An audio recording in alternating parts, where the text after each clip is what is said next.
All right, listen up. Uncle Bob here. I have just survived an ordeal, and I'm doing this as a public service. I'm here to warn you, to save you from the book I just endured. It's called Brimstone, and calling it a book is being real generous. It felt more like a fever dream I couldn't wake up from. So yeah, I'm doing this for you. You're welcome.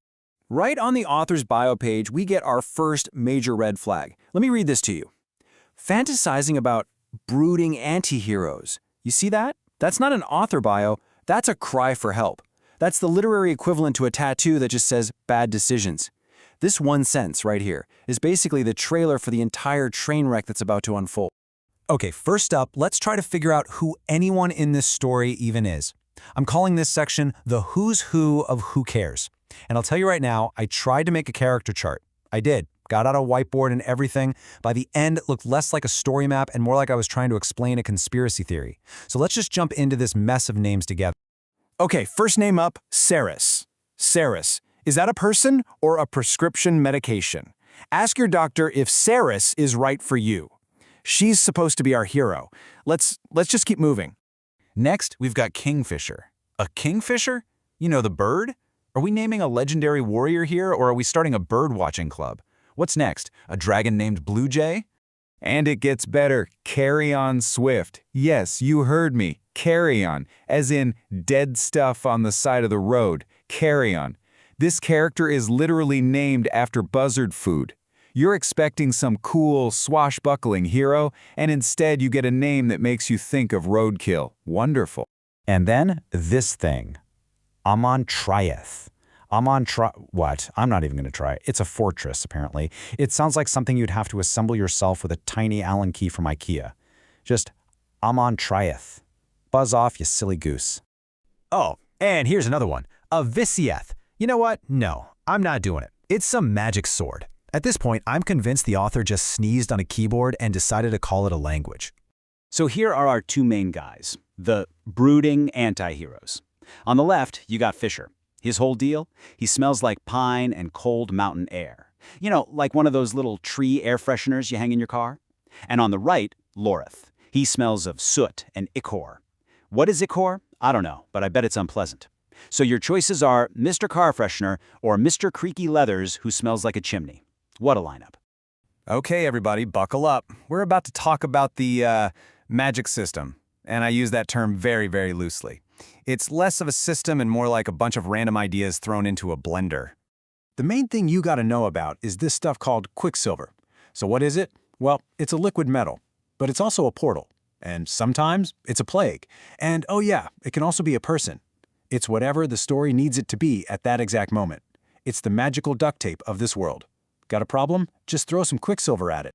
And the magic just gets lazier from there. For example, how does a character stop their own heart? A very complex and medically impossible task, right?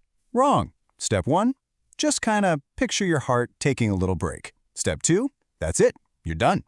All those surgeons and doctors wasted all that time in school when they could have just, used their imagination.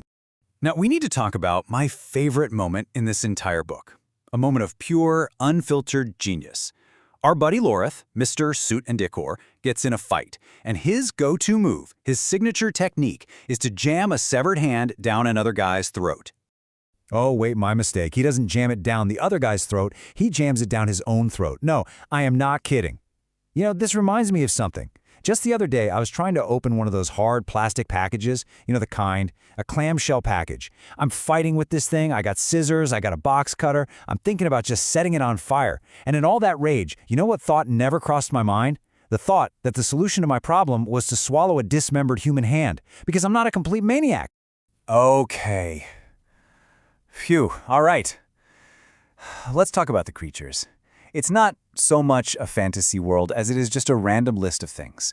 We've got Fae-vampire hybrids. Sure, why not? A cat made of shadow that is also described as being salty. How is a shadow cat salty? I don't know. We got paper birds that attack you, a million scorpions, a literal million of them. It's just stuff. Weird, inconvenient stuff. And now, the moment you've all been waiting for. Romance.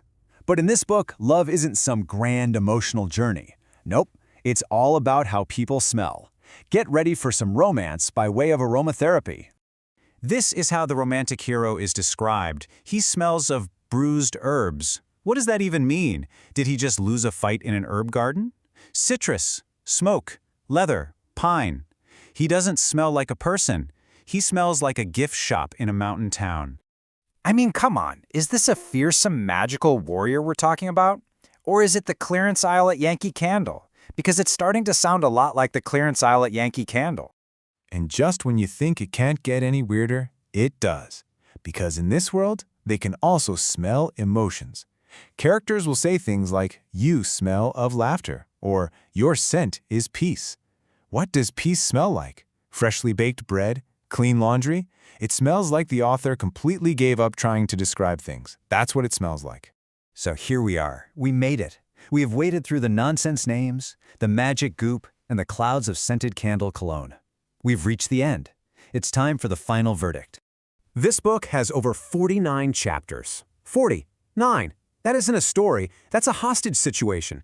If you actually read this whole thing, my condolences. You are a warrior, and you deserve a nap. So what did we learn here? After nearly 50 chapters of angsty dudes, aggressive smells, and a magic system held together by wishes and duct tape, what's the takeaway? The author wants us to fantasize about these brooding anti-heroes. But you know what? Life's too short for that nonsense. Just go read a good book instead. Uncle Bob out.